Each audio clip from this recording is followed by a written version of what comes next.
지난 70년 동안 우리는 보이지 않는 거대한 우산 아래서 깊고 편안한 잠을 잤습니다. 비가 오든 눈이 오든 그 우산은 결코 접히지 않을 것이라는 굳건한 믿음이 있었습니다. 우리는 그 믿음 위에서 전쟁의 폐허를 딛고 한강의 기적을 일구었으며 세계적인 경제대국으로 성장할 수 있었습니다. 그 거대한 우산을 들고 있는 자는 세계에서 가장 강력한 동맹국 미국이었습니다. 한국전쟁이라는 참혹한 불바다 속에서 피로 맺어진 혈맹이라는 이름 아래 우리는 단 한 번도 그 우산의 존재 가치를 의심하지 않았습니다. 우리는 그들이 영원히 우리 곁에 머물며 어떤 위협으로부터도 우리를 지켜줄 것이라고 굳게 믿었습니다. 하지만 어느 날 우산을 쥐고 있던 거인이 고개를 숙여 우리에게 이렇게 말했습니다.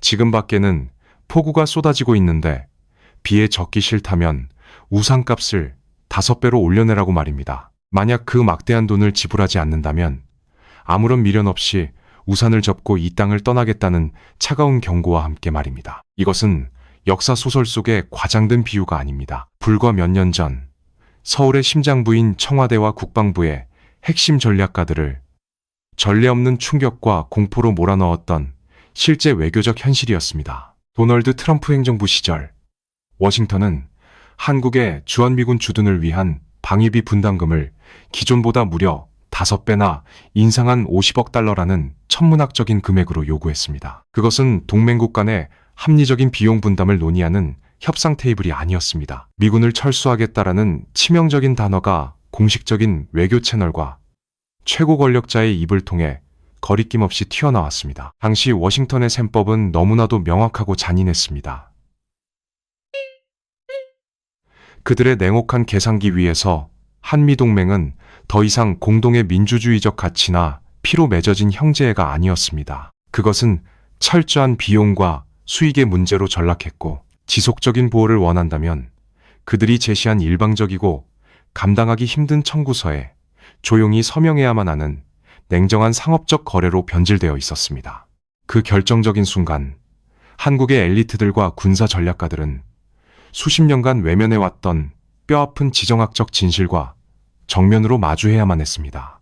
세계에서 가장 성공적으로 초강대국의 보호 아래 번영과 평화를 누렸던 국가가 역설적으로 자신의 국가적 생존을 타국의 회계장부책 위에 완전히 의존하고 있었다는 섬뜩한 현실입니다. 아무리 막강한 경제력을 갖추고 반도체를 생산하며 아무리 화려한 문화를 전 세계에 수출한다 하더라도 국가의 가장 근본적인 토대인 국방과 안보는 철저히 외주를 준 상태였습니다. 강대국은 결코 조건 없는 자애로운 수호자가 아니며 타국의 생존과 국가적 안위에 언제든 자기 마음대로 가격표를 매길 수 있는 포식자로 돌변할 수 있다는 사실을 우리는 너무 늦게 그리고 너무 뼈저리게 깨닫고 말았습니다. 동맹의 절대적 가치가 회계장부의 메말은 숫자로 치환되는 것을 목격한 서울의 권력 중심부에서는 깊은 배신감과 당혹감이 소용돌이쳤습니다. 언론은 연일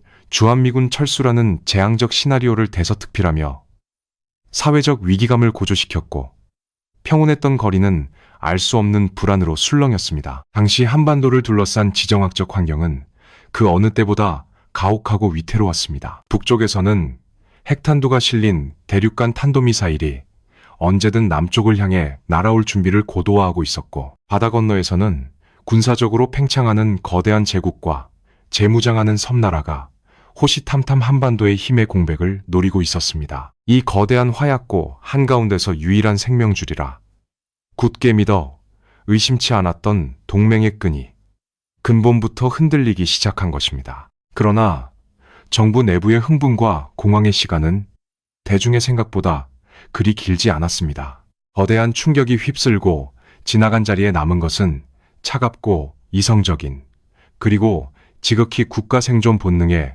충실한 서늘한 각성이었습니다. 밤늦은 시간까지 불이 꺼지지 않던 서울의 비밀스러운 회의실들에서는 감정을 철저히 배제한 냉혹한 질문들이 오가기 시작했습니다. 강대국에게 분노하거나 바짓가랑이를 붙잡고 매달리는 것은 스스로 통제력을 상실한 약자의 방식일 뿐 5천만 국민의 존망을 양어깨에 짊어진 자들은 감상에 젖을 시간조차 없이 최악의 시나리오를 대비해야만 했습니다. 그렇게 수십 년 동안 철저하게 금기시되었던 하나의 질문이 마침내 수면 위로 무겁게 떠올랐습니다. 만약 당장 내일 아침 저들이 진짜로 이 땅에서 짐을 싸서 떠난다면 우리는 과연 무엇을 가지고 있는가? 이 서늘하고도 묵직한 질문은 안보의 외주화를 영원히 끝내고 스스로의 손으로 적의 심장을 꿰뚫을 가장 치명적인 검을 벼려내야 한다는 조용한 그러나 거대한 국가적 결심으로 이어지고 있었습니다. 우리가 스스로 벼려야 할 검에 대해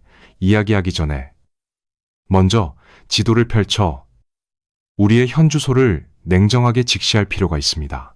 왜 미군 철수라는 단어 하나에 그토록 국가 전체가 요동쳤는지, 그 근원적인 공포를 이해하려면 한반도라는 땅이 품고 있는 가혹한 지리적 숙명을 들여다보아야 합니다. 지구상에서 대한민국만큼 기형적이고 역설적인 위치에 놓인 국가는 찾아보기 힘듭니다. 우리는 대륙의 끝자락에 붙어 있지만 북쪽으로는 거대한 철책선과 적대적인 군대에 의해 완전히 가로막혀 있습니다.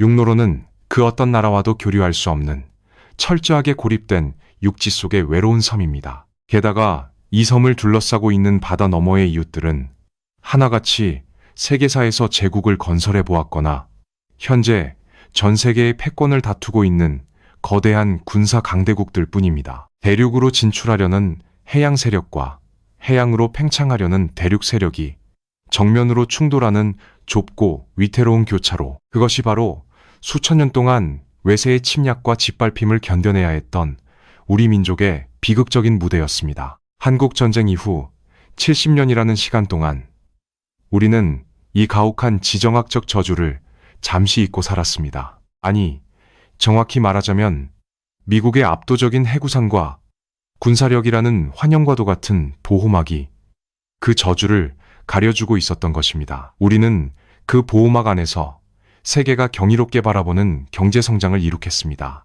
폐허 속에서 마천루를 쌓아 올렸고 최첨단 스마트폰과 반도체로 전 세계의 시장을 호령하며 화려한 문화로 세계인들의 마음을 사로잡았습니다.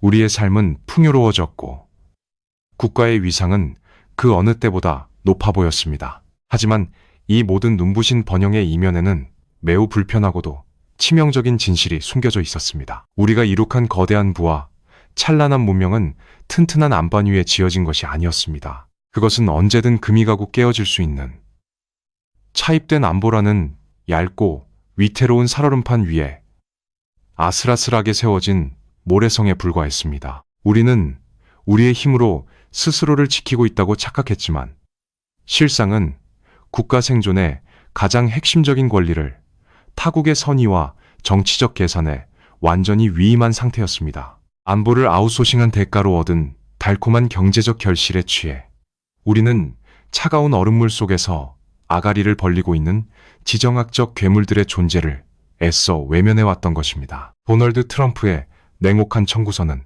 바로 그 살얼음판에 던져진 거대한 돌덩이였습니다. 얼음이 쩍쩍 갈라지는 소리를 들으며 그제야 우리는 발밑의 심연이 얼마나 어둡고 깊은지 깨달았습니다. 누군가 씌워준 우산은 결국 비를 피하는 임시방편일 뿐, 거대한 태풍이 몰아치면 함께 날아가 버리거나 우산 주인이 마음대로 접어버릴 수 있다는 뼈저린 교훈이었습니다. 경제적 부유함이 결코 군사적 주권을 대신할 수 없으며 스스로를 지킬 수 없는 국가는 국제정치의 잔혹한 경기장에서 언제든 거래의 대상으로 전락할 수 있다는 사실을 온몸으로 체감한 것입니다.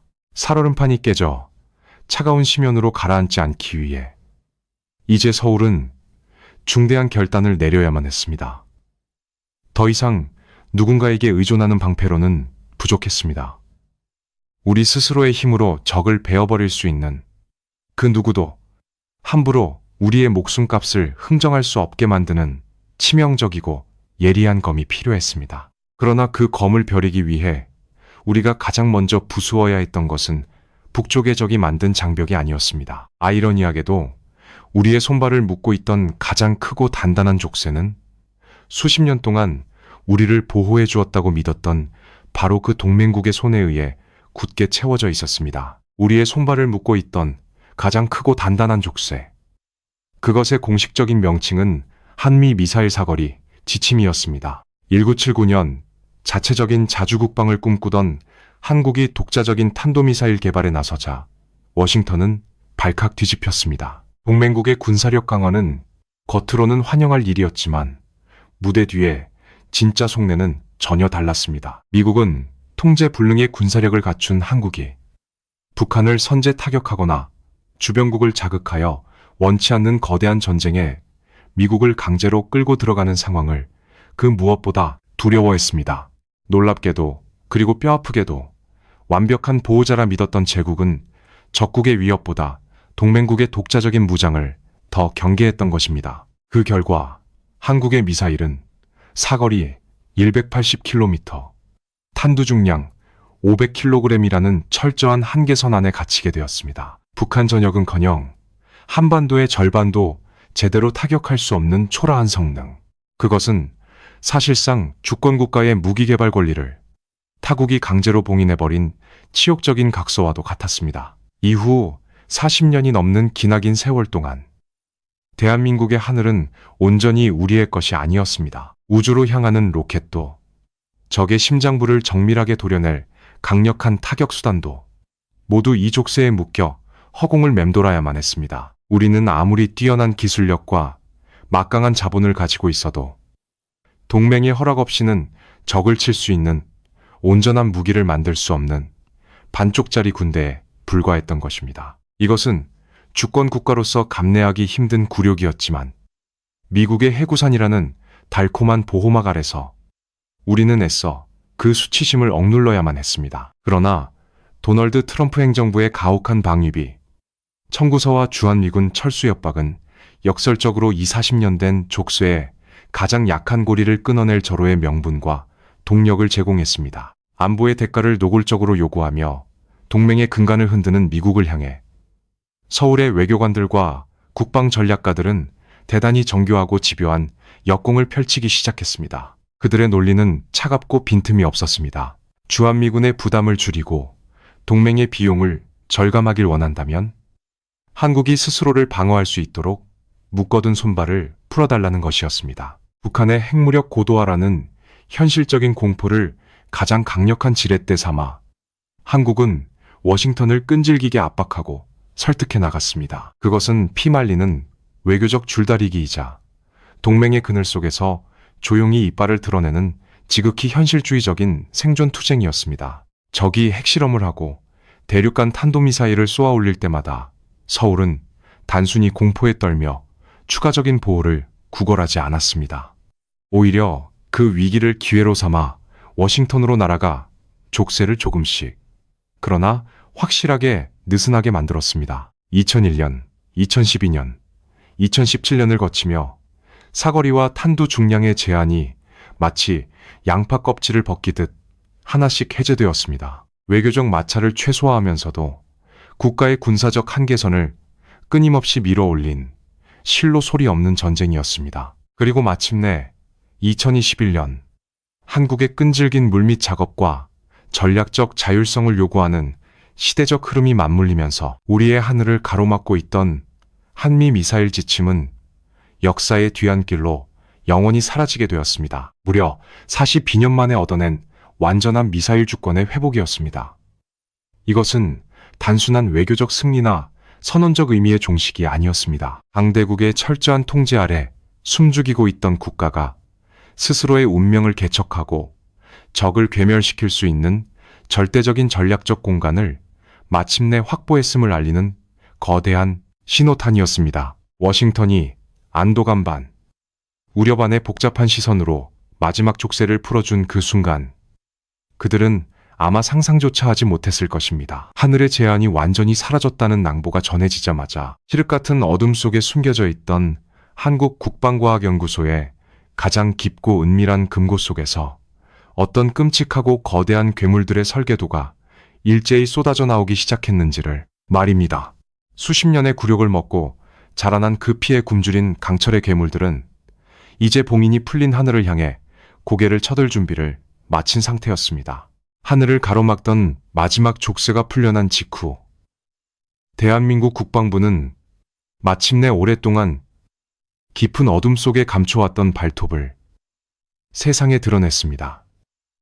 그 발톱의 이름은 현무. 북방을 지키는 전설 속의 수호신이라는 성스러운 이름을 부여받은 이 미사일 프로젝트는 탄두 중량의 제한이라는 굴레를 벗어던지자마자 세계 무기사에 유례가 없는 기괴하고도 경이로운 진화를 시작했습니다. 그것은 더 이상 적의 방어망을 요리조리 피해서 뚫고 들어가는 날렵하고 예리한 창이 아니었습니다. 하늘의 정점까지 솟구쳤다가 엄청난 질량을 품고 대지 전체를 무자비하게 박살내며 떨어지는 거대한 쇳덩어리, 즉 강철로 만들어진 괴물의 탄생이었습니다. 군사 전문가들이 이른바 현무오라 불리는 이 괴물의 재원을 처음 접했을 때 국내외를 막론하고 많은 이들이 자신의 눈을 의심했습니다. 탄두 중량만 무려 8에서 9톤에 달하는 이 거대한 발사체는 전 세계 어느 군사, 강대국의 무기고에서도 찾아볼 수 없는 기형적인 돌연변이었습니다. 통상적인 단거리나 중거리 탄도미사일의 탄두가 무거워봐야 1톤 남짓이라는 점을 감안하면 이것은 기존의 군사적 상식을 완전히 파괴해버린 극단적인 설계였습니다.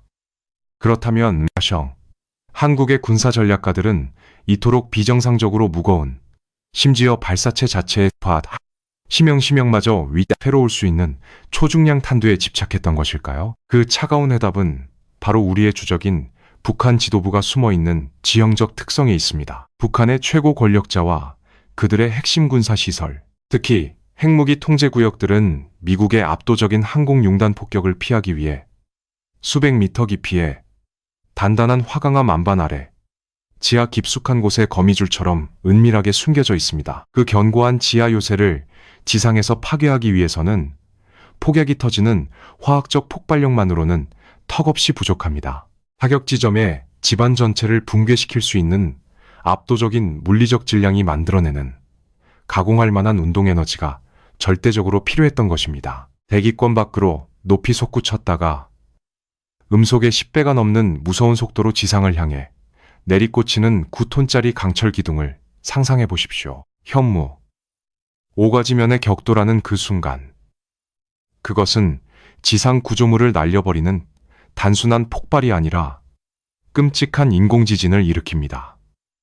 지표면 아래 깊은 안반을 뚫고 상상할 수 없는 충격파가 지하로 전달되며 그 아래 숨어있는 모든 요새와 구조물은 엄청난 지압에 의해 그대로 붕괴되어 산채로 압사당하고 맙니다. 이것이 바로 강대국의 변덕과 북쪽의 도발 사이에서 벼랑 끝에 몰렸던 서울이 조용히 깎아낸 가장 서늘하고도 잔혹한 복수의 칼날이었습니다. 이 괴물 미사일의 등장이 지정학적으로 의미하는 바는 명확하고도 섬뜩합니다. 대한민국은 당장 핵무기를 손에 쥐지 않고도 전술 핵무기의 버금가는 파괴력과 공포를 적의 심장부에 심어줄 수 있는 독자적인 재래식 억지력을 스스로 완성해낸 것입니다. 우리는 국제사회의 제재나 방사능 낙진이라는 정치적, 윤리적 부담을 짊어지지 않으면서도 적의 지도부에게 핵을 맞은 것과 똑같은 절대적 죽음의 공포를 선사할 수 있는 기상천외한 우회로를 개척했습니다. 이것은 단순히 무기체계의 발전을 넘어 동맹의 변심이나 누군가의 보호 없이도 우리 스스로 적의 숨통을 확실히 끊을 수 있다는 맹렬한 국가적 자신감의 극적인 발현이었습니다. 최악의 상황을 대비한 차선책이라는 엘리트들의 머릿속에만 존재하던 추상적인 개념이 차갑고 단단한 강철의 실체로 거듭난 순간이었습니다. 이제 한반도의 군사적 균형은 완전히 새로운 국면으로 접어들었습니다. 적이 오판하여 파멸의 단추에 손을 올리려 할 때 우리는 그들의 머리 위로 수십 발의 인공지진을 떨어뜨려 모든 것을 지하의 무덤으로 만들어버릴 완벽한 준비를 마쳤습니다. 그러나 외세의 위협에 웅크린 국가에서 벗어나 진정한 강자의 반열에 오르기 위해 이렇게 강력한 무기를 비밀 창고에 은밀히 쌓아두는 것만으로는 충분하지 않았습니다.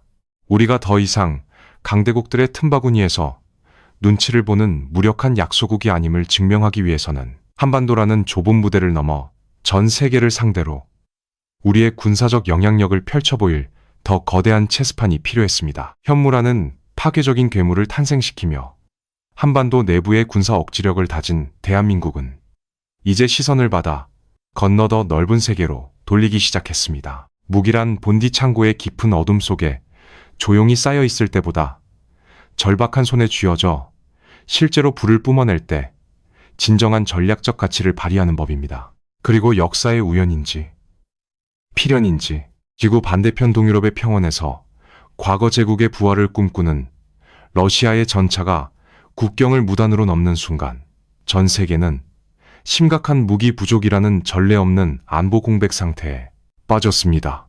수십 년 동안 평화라는 환상에 취해 군수산업에 톱니바퀴를 멈췄던 유럽의 국가들은 발등에 불이 떨어졌습니다. 그들은 당장 텅 빈 국경을 지킬 전차와 자주포가 시급했지만 민주주의의 무기고를 자처하던 미국의 방위산업은 이미 과부하에 걸렸고 유럽 자체의 생산 능력은 절망적일 정도로 더뎠습니다. 이 절체절명의 글로벌 안보 위기 속에서 마치 오랫동안 이 결정적인 순간만을 기다려왔다는 듯 완벽하게 조율된 생산 라인을 가동하며 등장한 구원자가 있었습니다. 휴전이라는 특수한 지정학적 환경 속에서 70년 동안 단 하루도 무기 공장의 용광로를 끄지 않았던 나라, 바로 대한민국이었습니다. 폴란드와의 수십조 원에 달하는 천문학적인 무기 수출 계약은 전 세계를 경악하게 만들었습니다. 수백 대의 흑표 전차와 자주포, 경공격기들이 유럽의 최전선으로 거침없이 쏟아져 들어갔습니다. 언론은 이를 방위산업의 눈부신 쾌거라며 경제적 이익에 환호했습니다. 하지만 지정학의 차가운 눈으로 이 거대한 무기 이동을 들여다보면 단순한 상업적 거래를 훨씬 뛰어넘는 매우 섬세하고 치밀한 국가 생존에 전략적 포석이 숨겨져 있음을 알 수 있습니다. 이것은 쇳덩어리를 파는 행위가 아니라 글로벌 안보 공급망이라는 거대한 체스판의 핵심적인 마스터키를 우리가 능동적으로 틀어주는 과정이었습니다. 한국은 유럽의 최전선을 무장시킴으로써 가장 강력하고도 직설적인 메시지를 워싱턴의 심장부에 타전하고 있습니다. 불과 몇 년 전 방위비 분담금을 대폭 올리지 않으면 미군을 철수하겠다며 우리를 귀찮은 짐덩어리 취급했던 미국을 향해 이제 자유진영의 군사적 안정성이 역설적으로 한국의 무기 공장들에 얼마나 깊이 의존하는지를 증명해 보인 것입니다. 만약 훗날 또다시 미국 내에서 고립주의가 득세하여 동맹의 가치를 회계장부의 숫자로만 재단하려 든다면 그들은 한반도를 포기하는 것이 단순히 변방의 작은 동맹국 하나를 잃는 것이 아님을 깨닫게 될 것입니다. 그것은 나토의 동유럽 방어선 전체의 붕괴를 초래하는 치명적인 전략적 자해 행위라는 사실을 말입니다. 우리는 전 세계의 복잡한 지정학적 얽힘 속으로 우리 자신을 깊숙이 밀어넣음으로써 그 누구도 함부로 대한민국을 세계 지도에서 지워버리거나 무책임하게 방치할 수 없도록 거대한 안보의 방어막을 짜내려갔습니다. 강대국의 눈치를 보며 생존을 구걸하던 약소국의 시야에서 벗어나 글로벌 안보의 핵심 축으로 국가의 체급 자체를 완전히 끌어올린 눈부신 반전이었습니다. 그러나 전 세계가 우리의 재래식 무기, 생산 능력에 찬사를 보내고 동유럽의 평원이 한국산 강철 궤도로 뒤덮인다 하더라도 서울의 전략가들은 결코 긴장을 늦출 수 없었습니다. 아무리 뛰어난 전차 수천 대를 쉼없이 만들어내고 파괴적인 괴물 미사일을 보유한다고 한들 재래식 전력만으로는 도저히 상쇄할 수 없는 근본적이고도 치명적인 공포가 여전히 등 뒤에서 스멀스멀 피어오르고 있었기 때문입니다. 수백억 달러 규모의 화려한 무기 수출 조명 뒤에는 단 한 발만으로도 수백만 명의 목숨을 앗아갈 수 있는 가장 어둡고 차가운 악몽이 우리를 조용히 내려다보고 있었습니다. 화려한 방산 수출에 팡파르와 지축을 흔드는 현무 미사일의 굉음에도 불구하고 서울의 밤하늘에는 결코 거치지 않는 짙고 무거운 먹구름이 드리워져 있었습니다. 우리가 만들어낸 재래식 무기들이 아무리 세계적인 수준에 도달하고 막강한 파괴력을 자랑한다 한들 그것은 근본적으로 비대칭 전력이라는 잔인하고 압도적인 군사적 현실 앞에서는 무력해질 수밖에 없었기 때문입니다. 그 비대칭의 정점, 즉 휴전선 너머 어두운 철의 장막 속에서 끊임없이 덩치를 키워가고 있는 악몽의 실체는 바로 북한의 핵무기였습니다. 수십 년 동안 우리는 북한의 핵 개발을 막기 위해 강력한 경제 제재를 가하고 외교적 압박을 총동원했지만 그들은 기어코 국가 체제의 붕괴 위험을 견뎌내면서까지 핵탄두를 소형화하는 데 성공했습니다. 하지만 진정으로 우리의 뼛속까지 파고드는 서늘한 공포는 단순히 북한이 핵폭탄을 가지게 되었다는 사실 그 자체에서 비롯된 것이 아니었습니다. 공포의 진짜 근원은 그 치명적인 핵탄두를 싣고 광활한 태평양을 건너 미국 본토의 심장부까지 직접 날아갈 수 있는 대륙간 탄도미사일, 즉 ICBM의 완성이었습니다. 화성이라는 이름이 붙은 거대한 미사일들이 우주 공간으로 솟구칠 때마다 워싱턴의 안보 브리핑룸은 발칵 뒤집혔고 서울의 권력자들은 차가운 침묵 속에 숨을 죽였습니다. 북한의 미사일이 로스앤젤레스나 뉴욕을 사정권에 두게 되었다는 것은 한반도를 둘러싼 지정학적 게임의 규칙이 완전히 새롭게 쓰였다는 것을 의미했습니다. 그것은 단순히 정무기의 타격거리가 늘어난 물리적 변화가 아니었습니다. 수십 년간 굳건하다고 믿어왔던 미국의 해구산이라는 방어 개념 자체를 근본부터 뒤흔들어 버리는 절망적인 균열이었습니다. 과거 냉전 시절 프랑스의 샤를 드골 대통령이 미국을 향해 던졌던 그 잔인한 질문이 이제 한반도 상공에 묵직하게 내려앉았습니다. 만약 북한이 서울을 불바다로 만들겠다고 위협할 때 과연 미국의 대통령은 로스앤젤레스나 샌프란시스코가 증발해버릴지도 모르는 끔찍한 위험을 기꺼이 감수하면서까지 서울을 지키기 위해 핵버튼을 누를 수 있을 것인가? 동맹의 가치를 회계장부의 숫자로 환산하며 주한미군 철수를 무기로 50억 달러의 청구서를 들이밀었던 미국의 변덕스러운 셈법을 이미 목격한 한국인들에게 이 질문은 더 이상 이론적인 가설이 아니었습니다. 내일 당장 우리 가족의 목숨이 달린 가장 현실적인 생존의 딜레마였습니다. 여기서 우리는 가장 뼈아픈 지정학적 진실과 마주하게 됩니다. 사실 우리가 뼛속 깊이 두려워했던 것은 북쪽 지도자의 손에 들린 핵버튼 자체가 아니었을지도 모릅니다. 진정으로 두려워했던 것은 절체절명의 위기 상황에서 우리를 구하기 위해 방아쇠를 당겨야 할 보호자의 눈빛에서 발견될 아주 짧은 찰나의 주저함이었습니다. 그 1초의 망설임은 곧 한반도 전체의 파멸을 의미하기 때문입니다. 핵무기는 오직 핵무기로만 억제할 수 있다는 것은 피비린내 나는 국제정치에 불변하는 진리입니다. 우리가 만든 현무, 오가 아무리 거대한 지하벙커를 산산조각 낸다 한들 하늘에서 떨어지는 절대적인 죽음의 빛을 막아줄 수는 없었습니다. 아무리 많은 국방비를 쏟아붓고 강력한 재래식 무기를 만들어도 결코 채워지지 않는 안보의 절대적 공백 앞에서 한반도는 거대한 절망과 분노에 휩싸였습니다. 그리고 벼랑 끝까지 내몰린 이 짙은 공포감은 마침내 오랫동안 억눌려왔던 사람들의 입을 강제로 열게 만들었습니다. 수십 년 동안 감히 입에 올리는 것조차 철저히 금기시되었던, 그러나 마음속 깊은 곳에서는 모두가 간절히 갈망하고 있던 하나의 치명적인 단어가 아주 조심스럽지만 걷잡을 수 없는 들불처럼 대한민국 사회 전반으로 번져나가기 시작했습니다.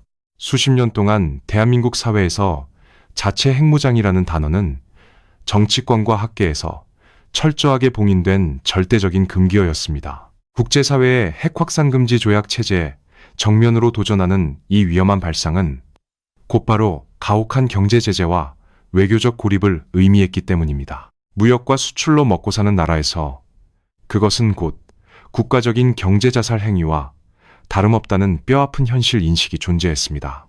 그렇기에 아무리 북한이 지하에서 핵실험을 감행하고 대륙간 탄도미사일을 쏘아 올려도 우리 스스로 핵을 가져야 한다는 목소리는 늘 일부 강경파나 극단주의자들의 위험하고 비현실적인 망상으로 치부되었습니다. 우리는 이성적이고 문명화된 국제사회의 모범적인 일원으로서 묵묵히 규칙을 지켜야만 굳건한 동맹에 강력한 보호를 받을 수 있다고 굳게 믿어왔던 것입니다. 하지만 안보의 외주화가 가져온 치명적인 한계와 동맹국 지도자의 냉혹한 변덕을 뼈저리게 목격한 대중의 마음속에서 그 높고 견고했던 금기의 벽이 소리 없이 그러나 완벽하게 무너져 내리기 시작했습니다. 최근 몇 년 사이 한국의 주요 정책 연구기관들이 잇따라 발표한 심층적인 여론조사 결과는 국내는 물론 워싱턴의 관찰자들에게 엄청난 충격을 안겨주었습니다. 무려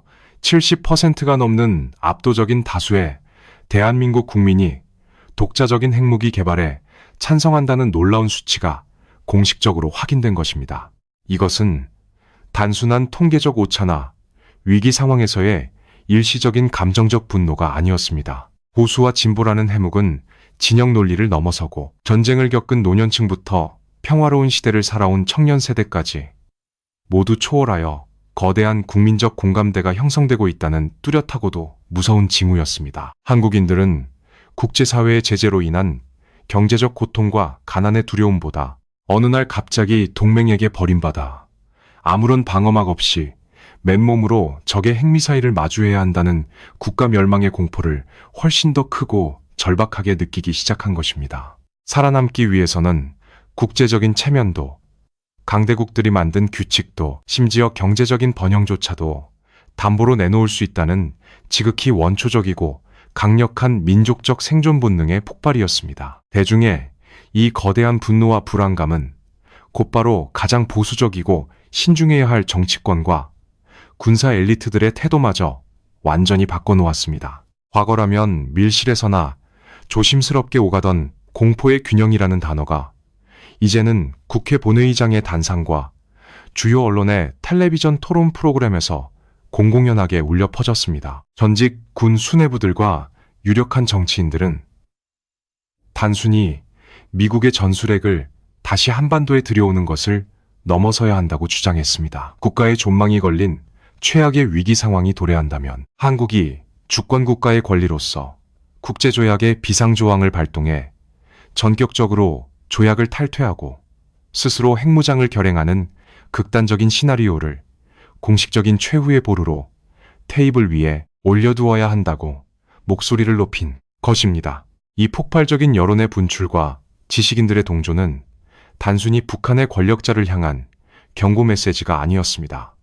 오히려 그것은 동맹을 향한 절규였습니다. 우리를 확실하게 지켜주겠다는 뼛속 깊은 확신을 주지 않으면 우리 스스로 그동안 억눌러왔던 금지된 판도라의 상자를 열어버리겠다는 워싱턴을 향한 매우 직설적이고도 절박한 최후 통첩과도 같았습니다. 동북아시아 전체의 핵 연쇄 반응을 촉발하고 기존의 세계 안보 질서를 순식간에 붕괴시킬 수 있는 이 무시무시한 여론의 들불을 지켜보며 태평양 건너의 제국은 마침내 등골이 서늘해짐을 느꼈습니다. 전 세계에서 가장 순종적이고 모범적이었던 경제 대국이 스스로 목줄을 끊고 파멸적인 힘을 향해 뻗으려 하고 있었습니다. 사태의 심각성을 뒤늦게 깨달은 워싱턴은 이 거대한 불길이 걷잡을 수 없이 번지기 전에 서둘러 차가운 물을 붓기 위해 다급하게 움직여야만 했습니다. 워싱턴의 심장부에서 경고등이 격렬하게 깜빡이기 시작했습니다. 지구상에서 가장 거대한 경제 규모와 고도로 발달한 원자력 기술을 동시에 보유한 동맹국이 스스로 핵무장의 봉인을 풀겠다고 공공연히 분노를 표출하는 상황은 미국 입장에서 그야말로 최악의 지정학적 악몽이었습니다. 만약 한국이 실제로 독자적인 핵개발에 나선다면 그것은 단순히 한반도의 무기체계가 변하는 것을 넘어 글로벌 핵 비확산 체제, 즉 미국 주도의 세계 안보 질서가 도미노처럼 무너져 내리는 치명적인 신호탄이 될 것이기 때문입니다. 일본과 대만 역시 연쇄적으로 핵무장을 요구할 것이고 동북아시아는 통제불능의 핵무기 화약고로 전락할 위기였습니다. 불길이 걷잡을 수 없이 번지기 전에 워싱턴은 다급하게 서울을 달랠 가장 강력하고도 확실한 당근을 제시해야만 했습니다. 그 결과물이 바로 2023년 4월 백악관에서 발표된 워싱턴 선언입니다. 이 선언을 통해 미국은 전례를 찾아보기 힘든 파격적인 조치들을 약속했습니다. 한미양국은 핵협의 그룹을 창설하여 미국의 핵무기 운용에 관한 정보 공유와 기획 과정에 한국의 목소리를 일부 반영하기로 했습니다. 또한 40년 만에 처음으로 수십 발의 가공할 핵탄두를 탑재할 수 있는 미국의 전략 핵잠수함을 한국의 항구에 기항시키는 압도적인 무력 시위를 약속했습니다. 눈에 보이지 않던 추상적인 해구산을 우리 국민의 눈앞에 거대하고 시커먼 강철의 실체로 직접 보여주며 안심시키려 한 것입니다. 하지만 이 모든 화려한 군사적 약속과 수사학의 이면에는 미국이 진정으로 원했던 단 하나의 차가운 조건이 따리를 틀고 있었습니다. 그것은 바로 대한민국이 자체 핵무장이라는 위험한 꿈을 완전히 포기하고 기존의 비핵화 원칙을 철저히 준수하겠다는 약속을 문서로 영구히 남기는 것이었습니다. 즉, 워싱턴 선언은 표면적으로는 북한의 거대한 위협에 맞선 굳건한 동맹의 과시였지만 그 본질을 냉정하게 꿰뚫어 보면 한국 사회 내부에서 활화산처럼 끓어오르는 자체 핵무장론의 열기를 강제로 식히기 위해 워싱턴이 긴급하게 투여한 초강력 정치적 진통제에 불과했습니다. 외교 무대의 화려한 조명 아래서 양국의 정상은 웃으며 악수를 나누었지만 냉혹한 국제정치의 현실을 분석하는 서울의 전략가들은 이 선언문에 담긴 뼈아픈 역설을 결코 놓치지 않았습니다. 역설적이게도 이토록 상세하고 강력한 약속을 굳이 명문화해야만 했다는 사실 자체가 과거처럼 서로를 맹목적으로 신뢰하지 못하는 한미 양국의 깊은 불안감과 의심을 고스란히 방증하고 있었기 때문입니다. 진정으로 믿음이 굳건한 관계라면 서류 구절 하나하나에 얽매여 애태워 증명할 필요조차 없는 법입니다. 게다가 민주주의 국가의 외교적 약속이란 결국 선거라는 냉혹한 변수 앞에서 얼마나 나약한 것입니까? 지금의 백악관 주인이 서명한 이종이 한 장이 훗날 동맹을 철저히 상업적인 거래의 대상으로만 여기는 또 다른 변덕스러운 지도자가 권력을 쥐었을 때 과연 우리를 지켜주는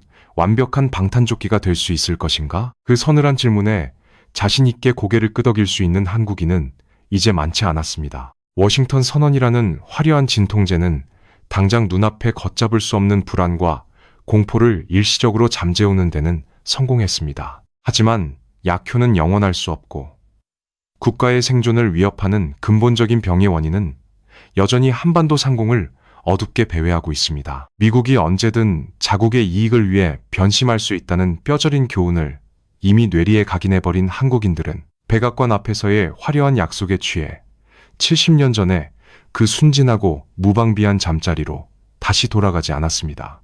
카메라의 플래시가 요란하게 터지는 외교 무대의 뒤편. 가장 깊고 은밀한 그림자 속에서 대한민국은 미국이 던져준 진통제를 조용히 삼키며 언젠가 다가올지도 모를 최악의 시나리오를 위한 마지막 퍼즐 조각을 소리 없이 맞춰나가고 있었습니다. 워싱턴이 처방한 화려한 정치적 진통제를 조용히 삼킨 대한민국은 겉으로는 다시 평온한 동맹의 일원으로 돌아간 듯 보였습니다. 그러나 가장 깊고 은밀한 국가 전략의 심장부에서는 그 누구도 상상하지 못했던 거대한 퍼즐이 소리 없이 완성되어 가고 있었습니다. 이 퍼즐의 진짜 이름은 국제 정치학에서 이른바 핵 잠재력이라 부르는 매우 섬뜩하고도 기이한 상태입니다. 쉽게 말해 당장 창고에 완성된 핵폭탄을 가지고 있지는 않지만 마음만 먹으면 언제든지 가장 짧은 시간 안에 핵무기를 찍어낼 수 있는 완벽한 인프라와 기술력을 갖춘 상태를 의미합니다. 지금의 대한민국은 사실상 부품만 흩어져 있을 뿐 조립 설명서와 도구를 모두 갖춘 조립되지 않은 핵 강국이나 다름없습니다. 세상의 시선이 북한의 요란한 미사일 발사와 화려한 방산 수출에 쏠려 있을 때 우리는 조용히 그러나 무서운 집념으로 핵무기 개발에 필요한 세 가지 핵심 기둥을 하나씩 세워 올렸습니다. 첫 번째 기둥은 핵물질을 다루는 압도적인 기술력입니다. 세계 최고 수준의 상업용 원자력 발전소를 수십 년간 직접 설계하고 운영해온 한국은 우라늄과 플루토늄이라는 치명적인 물질의 성질을 누구보다 완벽하게 이해하고 있습니다. 비록 한미 원자력 협정이라는 또 다른 족쇄에 묶여 우라늄 농축과 사용 후 핵연료 재처리가 공식적으로는 제한되어 있지만 그것은 오직 정치적인 약속일 뿐 기술적인 장벽이 아닙니다. 관련 지식과 공학적 기반은 이미 우리 연구원들의 머릿속과 첨단 실험실 안에 넘칠 만큼 축적되어 있습니다. 두 번째 기둥은 폭탄을 적의 심장부까지 정확하게 실어 나를 완벽한 운송수단의 확보입니다. 우리는 순수 국내 기술로 개발한 거대한 우주발사체 누리호를 우주 궤도에 올려놓는데 성공했습니다. 우주를 향해 솟구치는 거대한 로켓의 꼭대기에 인공위성 대신 묵직한 핵탄두를 얹기만 하면 그것은 곧바로 지구 반대편을 타격할 수 있는 가공할 대륙간 탄도미사일로 돌변합니다. 심지어 우리는 깊은 바닷속에서 은밀하게 솟아올라 적의 허를 찌르는 잠수함 발사 탄도미사일의 독자적인 시험 발사까지 이미 세계에서 7번째로 성공시켰습니다. 앞서 우리가 만들어낸 강철의 괴물, 현무의 존재를 떠올려 보십시오. 9톤짜리 거대한 쇳덩어리를 오차없이 날려보낼 수 있는 국가는 1톤 남짓의 소형 핵탄두쯤은 깃털처럼 가볍게 적의 머리 위로 떨어뜨릴 수 있습니다. 그리고 마지막 세 번째 기둥은 이 모든 것을 단숨에 융합해낼 수 있는 막강한 자본력과 압도적인 산업제조 인프라입니다. 미국의 저명한 핵 비확산 전문가들과 정보기관들은 한국의 잠재력을 냉정하게 평가할 때마다 짙은 우려와 경악을 금치 못합니다. 그들의 치밀한 시뮬레이션 분석에 따르면 만약 서울의 최고 권력자가 극단적인 정치적, 외교적 파장을 감수하고 마침내 결행이라는 단 하나의 버튼을 누른다면 한국이 실제 작동하는 핵무기를 손에 쥐는 데 걸리는 시간은 결코 수십 년이 아닙니다. 빠르면 6개월, 늦어도 1년이라는 소름 돋는 결과가 나옵니다. 핵무기 제조에 걸리는 시간, 즉 브레이크아웃 타임이 전 세계 어느 잠재적 보유국보다 압도적으로 짧은 것입니다. 우리는 맨 땅에서 기초과학을 연구하며 굶주림 속에서 실패를 거듭해야 하는 나라가 아닙니다. 이미 최고급 요리에 필요한 모든 식재료를 완벽하게 다듬어 식탁 위에 세팅해두고 그저 가스레인지에 불을 켤 마지막 결단만을 남겨둔 상태인 것입니다. 이것이 바로 미국의 변덕스러운 압박과 북쪽의 끊임없는 도발 속에서 대한민국이 찾아낸 가장 기형적이고도 완벽한 생존의 방식, 가장 어두운 벼랑 끝에 차선책입니다. 우리는 섣불리 조약을 깨뜨려 국제사회 이단화로 전락하는 어리석은 길을 선택하지 않았습니다. 대신 언제든 가장 끔찍한 괴물로 변할 수 있는 완벽한 껍데기를 만들어두고 그 안에서 조용히 때를 기다리며 숨을 고르는 길을 택했습니다. 체스판 위의 모든 말은 이미 우리의 의도대로 완벽하게 배치되었습니다. 이제 전 세계가 마른 침을 삼키며 던져야 할 질문은 더 이상 과연 한국이 핵무기를 만들 능력이 있는가가 아닙니다. 언제, 어떤 뇌관이 저들의 길고 긴 인내심을 끊어내고 그 서늘한 붉은 선을 기어코 넘게 만들 것인가입니다. 지나온 역사의 궤적을 차분히 되돌아보면 국가의 운명이라는 것은 참으로 기이하고도 역설적인 방식으로 흘러간다는 것을 뼈저리게 깨닫게 됩니다. 도널드 트럼프 행정부 시절 주한미군 철수와 천문학적인 방위비 인상이라는 워싱턴의 가혹한 협박은 분명 대한민국 건국 이래 가장 큰 안보적 위기이자 잊을 수 없는 국가적 굴욕이었습니다. 당시 수많은 전문가들과 언론은 70년 동안 우리를 지켜주던 굳건한 동맹의 우산이 무참히 찢겨나가고 한반도가 다시금 강대국들의 무자비한 체스판 위에서 힘없이 희생되는 나약한 졸로 전락할 것이라며 깊은 절망과 탄식을 쏟아냈습니다. 그러나 역사의 신은 우리가 상상하지 못했던 전혀 다른 결말을 무대 뒤에 조용히 준비하고 있었습니다. 미국의 그 차갑고 이기적인 청구서는 대한민국을 파멸의 늪으로 몰아넣은 것이 아니라 오히려 오랫동안 깊고 안락한 잠에 빠져있던 거대한 용의 영린을 건드려 잔혹하게 깨워버리고 말았습니다. 안보라는 국가 생존의 필수, 불가결한 요소를 타국의 전적으로 외주를 주고 오직 경제적 번영에 달콤함에만 안주하던 순진한 국가는 그 가혹한 충격요법을 통해 피비린내 나는 국제정치의 진짜 민낯을 정면으로 마주하게 된 것입니다. 스스로를 지킬 수 있는 압도적인 힘이 없는 국가는 동맹이라는 미명 아래서 언제든 차가운 회계장부의 적자 항목으로 취급되어 버려질 수 있다는 뼈저린 각성. 그것은 우리를 분노하게 만들었지만 동시에 우리를 진정으로 강하게 만들었습니다. 이 서늘한 각성은 수십 년 동안 우리의 하늘과 우주를 향한 꿈을 올가매고 있던 굴욕적인 미사일 족쇄를 기어코 끊어내게 만들었습니다. 적의 지하 벙커를 단숨에 함몰시킬 수 있는 9톤짜리 탄두를 가진 괴물 미사일 현무를 우리의 손으로 직접 탄생시켰고, 무기 부족에 시달리는 전 세계를 무장시키는 글로벌 방산 강국으로의 경이로운 도약을 이끌어냈습니다. 그리고 무엇보다 중요한 것은 사회적으로 절대 금기시되었던 자체 핵무장에 대한 국민적 합의를 이끌어내며 언제든 최악의 상황에 대응할 수 있는 완벽한 핵 잠재력이라는 국가 최후의 보루마저 은밀하고도 완벽하게 완성하게 만들었다는 사실입니다. 이 거대한 지정학적 드라마가 남긴 가장 큰 역설은 바로 워싱턴의 오판 그 자체에 있습니다. 미국은 단기적인 국방 예산의 적자를 줄이고 안보의 부담을 동맹국에 떠넘기려 계산기를 두드렸습니다.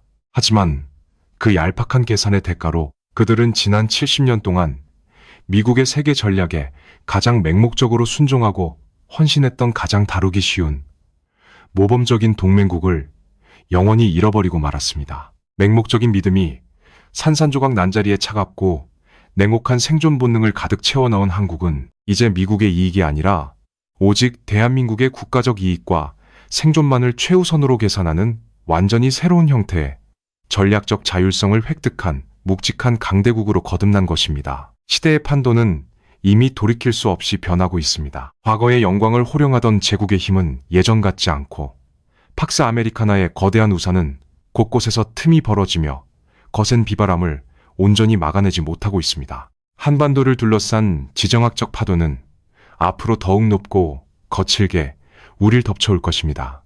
하지만 이제 우리는 70년 전처럼 남이 씌워준 우산 아래서 두려움에 떨며 얌전히 비가 그치기만을 기다리지 않을 것입니다. 우리에게는 이미 수많은 위기 속에서 스스로의 손으로 차갑게 벼려낸 날카로운 강철의 검이 쥐어져 있고 언제든 가장 파괴적인 불꽃을 뿜어낼 수 있는 완벽한 부품들이 조립만을 기다리고 있기 때문입니다. 이제 이 기나긴 이야기의 끝에서 전 세계를 향해 그리고 우리 자신을 향해 가장 무겁고도 서늘한 질문을 던져야 할 시간입니다. 만약 훗날 국제 질서의 거대한 축이 완전히 붕괴하고 미국이 진정으로 동아시아라는 피비린내 나는 체스판에서 한 발짝 물러서는 결정적인 그날이 온다면 과연 세상은 유일한 보호자를 잃고 비참하게 무너져 내리는 나약한 한국의 모습을 보게 될까요? 아니면 70년의 짙은 공포를 뚫고 잿더미 속에서 스스로 날아오른 새롭고도 무자비한 군사제국의 탄생을 목격하게 될까요? 그 질문의 해답은 이미 우리의 깊고 은밀한 금고 속에 차갑고도 완벽하게 준비되어 있습니다.